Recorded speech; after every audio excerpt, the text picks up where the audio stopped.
হয় নিশ্চিতভাৱে এতিয়া গভীৰ সংকটত সোমাই পৰিছে অসমৰ সমবায়সমূহ কাৰণ তেওঁলোকৰ যি বকেয়া ধন প্ৰায় 1000 কোটিতকৈও অধিক ধন এতিয়া তেওঁলোকে পাবৰ কাৰণে বাকী আছে বিগত আঢ়ৈ বছৰ ধৰি আৰু যাৰ বাবে এতিয়া গভীৰ সংকটত সোমাই পৰিছে অসমৰ সমবায় সমিতিসমূহ আৰু এতিয়া সেইবাবে সমবায়সমূহৰ যিসমূহ সভাপতি সম্পাদক বা বিষয়ববী আছে তেওঁলোকে আজি ৰাজপথত ওলাই আহি এনেকৈ আজি ধৰ্ণা দিবলগীয়াৰ এক পৰ্যায়ত আজি উপনীত হৈছে আৰু অতীতৰে পৰা বিশেষকৈ শৰৎ সিংহ চৰকাৰৰ দিনৰে পৰা এই সমবায় সমিতিসমূহে অসমৰ সৰ্বসাধাৰণ মানুহক বিনামূলীয়া চাউল বা অন্যান্য সা সামগ্ৰী যোগান ধৰি এক সেৱা আগবঢ়াই আহিছে আৰু এই সমবায় আন্দোলনৰ জৰিয়তে যি এক জাগৰণ সৃষ্টি হৈছে সমগ্ৰ অসমত অৰ্থনৈতিক জাগৰণ সেয়া সৰ্বজন বিদিত আৰু তেনে সময়তে কিন্তু এই গভীৰ সংকটত এই সমবায় সমিতিসমূহ আজি সোমাই পৰিছে আৰু এনেকৈ এই সমবায় সমিতিসমূহৰ বিষয়ববীয়াসকলে ৰাজপথত আজি এনেকৈ আন্দোলন কৰিবলগীয়া হোৱাটো সঁচাকৈ এক দুৰ্ভাগ্যজনক বিষয় এতিয়া এয়া ওদালগুৰি জিলাৰ এটা দৃশ্য আৰু অসমত ইতিমধ্যে কেইবাঠাইতো এই সমবায় সমিতিসমূহে আন্দোলন কৰিছে আজি এই ওদালগুৰি জিলাৰ এয়া উপায়ুক্তৰ কাৰ্যালয়ৰ সন্মুখত তেওঁলোকে এনেকৈ ধৰ্ণা কাৰ্যসূচী ৰূপায়ণ কৰিবলগীয়া হৈছে মোৰ লগত যিগৰাকী অল এছামৰ যিগৰাকী মূল সাধাৰণ সম্পাদক আছে মই তেওঁৰ পৰা কিছু প্ৰতিক্ৰিয়া জানিবৰ কাৰণে চেষ্টা কৰিম আজি আপোনালোকে ৰাজপথত ওলাই আহিবলগীয়া পৰ্যায়ত উপনীত হৈছে মূল কাৰণটো কি আপোনালোকে কিমান ধন পাবলগীয়া আছে অসম চৰকাৰৰ পৰা আপোনাৰ 839খন গোটেই সমবায় আছে আমাৰ গোটেই সমগ্ৰ অসমত আৰু এই সমগ্ৰ অসমত আপোনাৰ প্ৰতিখন সমবায় অৰ্থাৎ 839খন সমবায়ে প্ৰায়ে কোটিৰ পৰা 1 কোটিৰ পৰা 2 কোটি 3 কোটিলৈকে টকা পাব লগা আছে অৱশ্যে ইয়াত 17খন জিলাত আপোনাৰ হেণ্ডলিং ট্ৰান্সপৰ্টেশ্যন নাই আৰু 17খনত আছে যি 17খনত হেণ্ডলিং ট্ৰান্সপৰ্টেশ্যন আছে তেখেতসকলতো আকৌ বেছি ধৰুৱা হৈছে মোটামুটিভাৱে গড়ে হিচাপে প্ৰত্যেকখন সমবায় অৰ্থাৎ 1 কোটিৰ ওপৰত টকা পাব লগা আছে গতিকে তেখেতসকলে যিমান সোনকালে পাৰে এই টকাবিলাক উলিয়াই দিয়ক আইনে এটা প্ৰাৱধান দিছে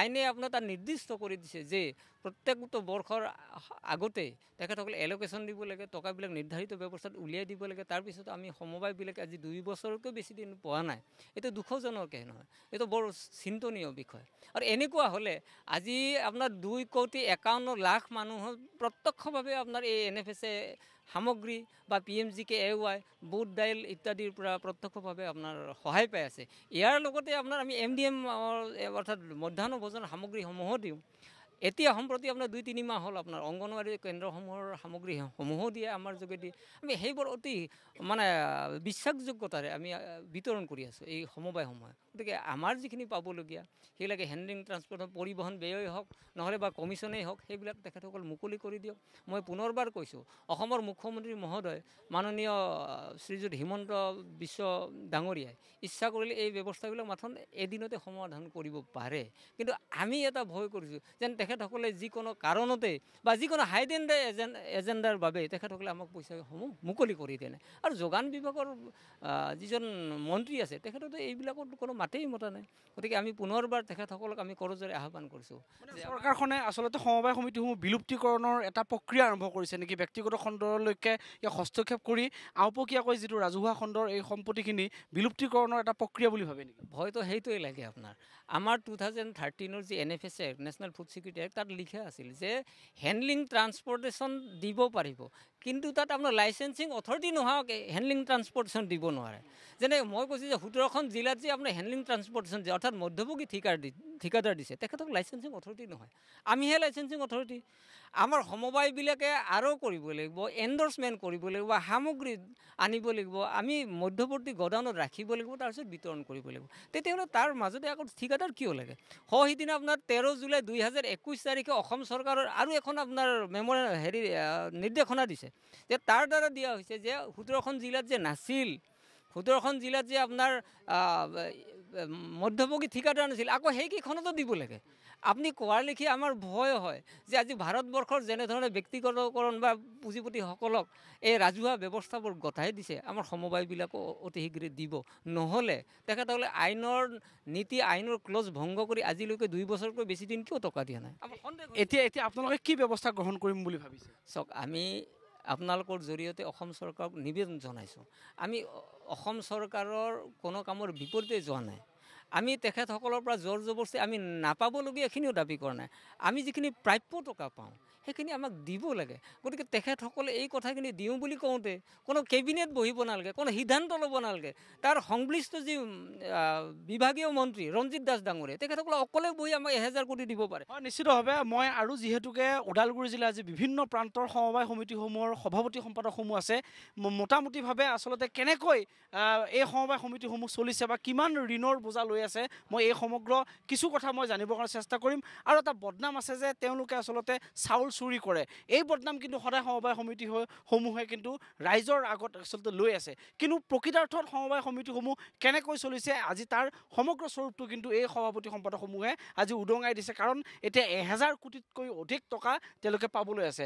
আপোনালোকে আজি সমবায় সমিতিসমূহ চলাই আছে, আপোনালোকৰ সমবায় সমিতিসমূহত কিমান টকা আজি ঋণৰ বোজাত আপুনি থাকিবলগীয়া হৈছে? নাই, এতিয়াতো সামগ্ৰিকভাৱে যি অসমৰ যিটো হিচাপ 1000 কোটি টকা বুলি ক'লে 1000 কোটি টকা পাবলগীয়া আছে। এতিয়া সমবায় সমিতিয়ে প্ৰত্যেক সমবায় প্ৰত্যেক হিতাধিকাৰীসকলক 5 কেজিকৈ চাউল দিছে। দিয়াৰ পিছত যে সমবায়বিলাকে চাউল চুৰ বুলি বদনাম কৰে, এতিয়া ফিল্ডত যদি চাই আমি মানুহবিলাকে ক'ব নোৱাৰিব 5 কেজি দিয়া নাই বুলি। 5 কেজি চাউল আমি যোগান দিছোঁ। চৰকাৰে যি নিৰ্ধাৰিত নীতি নিয়ম বান্ধি দিছে সেইমতে সমবায় সমিতিয়ে বিতৰণ কৰিছে। ইয়াৰ পিছতো অনাদায়ী যিখিনি বিল হৈ আছে সেইটো অতি শীঘ্ৰে অসমে দিব লাগে। এতিয়া তেওঁলোকে বিভিন্ন সভা সমিতিত মন্ত্ৰী MLA বিলাকে লেকচাৰ মাৰে যে সমবায় সমিতিয়ে 5 কেজিকৈ চাউল দিয়া নাই। চাওক আপোনালোকে গৈ ফিল্ডত চাব লাগিব 5 কেজি পাইছে না নাই। 5 কেজি দিয়াৰ পিছত আমি কি চাউল হ'ল বিনামূলীয়া, আমি FCIৰ পৰা পইচা দি পেলাই গাড়ী ভাড়া দি পেলাই আনিবলগীয়া হয়। সেইখিনি পইচা দিওঁতে এতিয়া সমবায় সমিতিসমূহে মানে পইচা নোহোৱা হৈ গৈছে। এতিয়া জানুৱাৰী মাহত যিটো চাউল উঠাবলগীয়া, সমবায় সমিতিৰ হাতত পইচা নাই। তেতিয়া কি বদনাম কৰিব নেকি সমবায় সমিতিয়ে চাউল নুঠালে? কিন্তু আমি কেনেকৈ উঠাম? হাতত যদি পইচা নাথাকে, গাড়ী ভাড়া যদি দিব নোৱাৰোঁ, তেতিয়াহ'লে আমি FCIৰ পৰা চাউল উঠাব নোৱাৰোঁ। তাৰ কাৰণে দায়ী আমি নহয়। তো তাৰ কাৰণে এতিয়া সমবায়সমূহ বন্ধ হোৱাৰ এতিয়া প্ৰক্ৰিয়া আৰম্ভ হৈছে। সমবায় সমিতিৰ প্ৰায় উপক্ৰম হৈছে বন্ধ হোৱাৰ। কাৰণ যি হাৰত মানে অসম চৰকাৰে মানে হেৰি কৰিছে, যি আধাৰত আমাক মানে ব্যৱস্থাখিনি কৰি দিছে, সমবায় সমিতিসমূহ নিশ্চয় বন্ধ হ'ব। আপোনাৰ সমবায়খনত কিমান টকা আপুনি ঋণৰ বোজা ল'বলগীয়া হৈছে? আমাৰ এতিয়া পাবলগীয়া বকেয়া ধন 80 লাখ আছে। তাৰে আমি 20 লাখ টকা ধাৰ কৰি পেলাই আমি চলি আছোঁ। এইবিলাকৰ সুদ দিব লাগে আপোনালোকে? এইটো ইণ্টাৰেষ্ট দিব লাগে। মিনিমাম ইণ্টাৰেষ্ট দি পেলাই আমি চাউল উঠাই দি আছোঁ, পাব্লিকক দি আছোঁ, তথাপিও আমাৰ বদনাম হয়। এয়া চাওক, এয়া মাত্ৰ এটা উদাহৰণ বুলি ক'ব লাগিব। কাৰণ প্ৰত্যেকগৰাকী সমবায়সমূহৰ যিসমূহ সভাপতি বা সম্পাদক বা যিসমূহ সদস্য আছে বা সঞ্চালক যিসমূহ মণ্ডলী আছে, তেওঁলোকে প্ৰতিখন সমবায় সমিতিসমূহে আচলতে ঋণৰ বোজাত থাকিবলগীয়া হৈছে। আৰু এই ঋণৰ বোজা বাঢ়ি গৈ এতিয়া কোটিৰ ঘৰ চুইছেগৈ প্ৰতিখন সমবায় সমিতিসমূহত। বিশেষকৈ ওদালগুৰি জিলাত যিসমূহ সমবায় সমিতি আছে, তেওঁলোকে আচলতে এতিয়া সমবায়সমূহ চলাবৰ কাৰণে এতিয়া সম্পূৰ্ণৰূপে অসুবিধা হৈ পৰিছে। বাইদেউ, আপুনি ক'ৰ পৰা আহিছে? মই গৰিয়াধৰৰ পৰা আহিছোঁ। আপোনালোকৰ সমবায়খনৰ কিমান টকাৰ বোজা আছে এতিয়া? ধাৰ কিমান আছে? 15-20 লাখ আছে। 15-20 লাখ টকা আছে। এইসকল মহিলা এতিয়া আপুনি কেনেকৈ চলে? ধাৰ কৰিবলগীয়া হৈছে? ইণ্টাৰেষ্টত লওঁ। ইণ্টাৰেষ্টত লয়।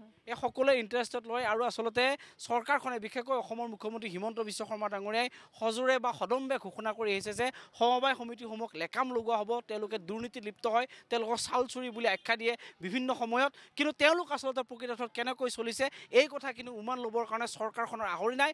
সঁচাকৈ কিন্তু চৰকাৰখনে প্ৰতিদিনে কিন্তু উন্নয়নৰ ঢাক ঢোল বজাইছে। কিন্তু প্ৰকৃতাৰ্থত এই ঢাক ঢোল কিমান আচলতে সঁচা, এই স্বৰূপটো কিন্তু এইসমূহ সমবায় সমিতিয়ে এতিয়া উদঙাই দিছে।